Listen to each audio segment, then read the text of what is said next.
Now, verse 3, and the king spake unto Ashpenaz, the master of his eunuchs, that he should bring certain of the children of Israel, and of the king's seed, and of the princes. Now, this man, Nebuchadnezzar, he took the cream of the crop of all of the captives that he took of any nation. And we find here that Daniel was included. I think they were given tests. I think they wanted to determine their IQ.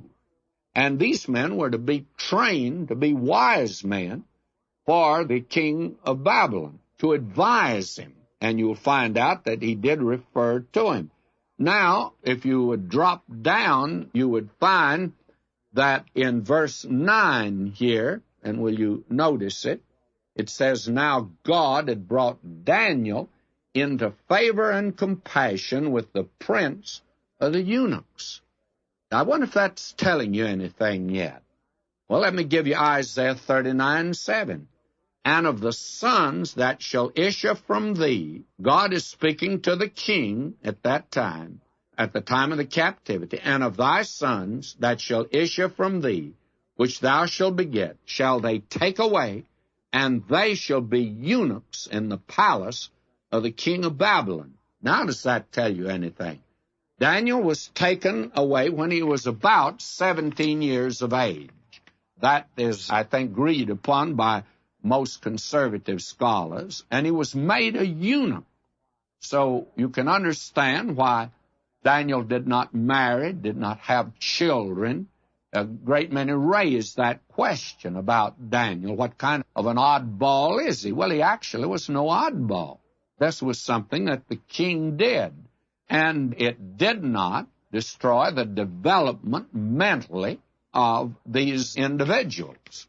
Actually, it made them more docile to the king, and also it enabled them to give all their time to the studies that were given to them. You know anything about colleges, and I'm sure that that was true in your day. It was in mine. I spent half of my time taking what was known as a campus course, that is dating. And I wasted a lot of good time. Somebody said to me, "Ma, you must have really studied when you were in college." Well, I did. I did a lot of studying, but I could have done lots more. You see, the king, he wants these boys to spend their time studying, and he had a way of doing it. They're made eunuchs here. And Daniel is in that group. Now, verse 4, youths in whom was no blemish, but well-favored, and skillful in all wisdom, and gifted in knowledge and understanding science, and such as had ability in them to stand in the king's palace, and whom they might teach the learning and the tongue of the Chaldeans. Now, I want to submit to you that the Bible was not written by a bunch of ninnies. It wasn't written by men who were ignorant. Moses was learned in all the wisdom of Egypt. And my friend, they were very far along. They knew the distance to the sun. They knew the earth was round. It was a few of the Greeks that came along later and flattened out the earth, and they were scientists of that day, you see. Science is what taught the earth was flat. The Bible never did teach the earth was flat. And in fact, it said it was a circle. And the very interesting thing is, you come to this man Daniel here. Daniel was a young man, and they must have given all these fellas an IQ test, and Daniel rated pretty high. He was up at the top of the list. He was outstanding, you see. And by the way, Paul was up in that bracket also.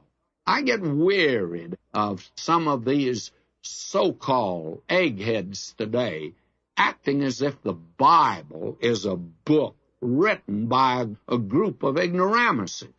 If you feel that way about it, I say it to you very candidly, you are an ignoramus, because any study of the Word of God will reveal this man Daniel is nobody's fool. He's a brilliant young man.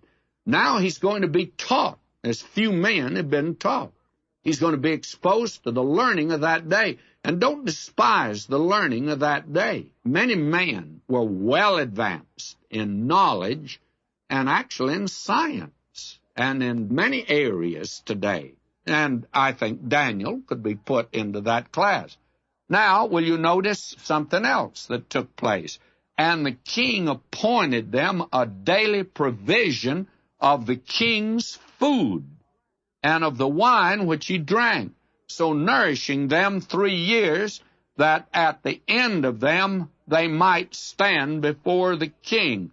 Now, I've read you here the change that the New Scofield Bible has made here in our Authorized Version, and they've changed this word that was translated meat to food, and that's all right. And actually, we find that this was the diet of the pagan and the heathen over there, and it would include, of course, unclean animals. And you must remember, Daniel was a Jew. He was under the Mosaic law, and they were told not to eat certain meats and certain fowls,